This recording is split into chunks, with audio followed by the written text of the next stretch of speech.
My first job ever. I worked at Blue Bay Seafood. My first job was at TCBY in Hickory, right next to Hickory High.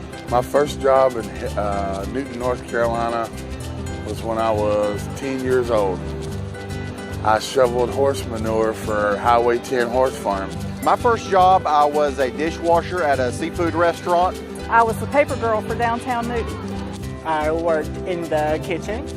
I cleaned and I worked as a server. Back then, that was the hub of all commercial activity, retail.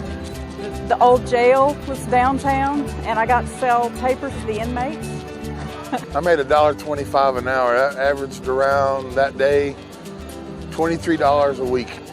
It paid, and that's what mattered. You know, I was a teenager, so the fact that I was getting money for working around ice cream, that was awesome. Because I would taste test, you know. I was about 15 years old at the time. I had no idea I was getting the job. My father came home the night before and said, "Son, I found you a job. You need to be there at about 11 o'clock the next morning." So it was quite a shock for me. I started on Mother's Day, and if you don't know anything about the restaurant business, Mother's Day is the busiest day of the year.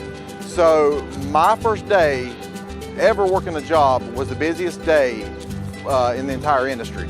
I worked about 14 hours that day. I probably washed around 5,000 or 6,000 dishes, and I swore I'd never go back. I ended up working there for about 8 years.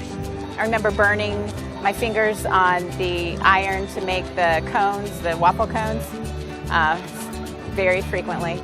It was fun while it lasted. It was for summertime. It was my first job, so it was like I got my worker's permit.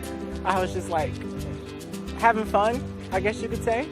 It was a fun job, definitely a good life experience, but I have to say some of the downsides of it was my car smelled terrible.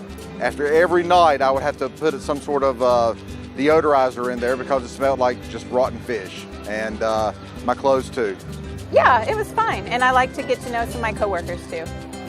Getting to, you know, from a different culture, from Florida to North Carolina is a different culture, so I got to know a little bit more about North Carolina working with my coworkers. I spent all my money at H&W Drug on ice cream. It was great. It was fun. Very, very fun. And it was something that has lived in my heart all my life because I have always loved downtown Newton.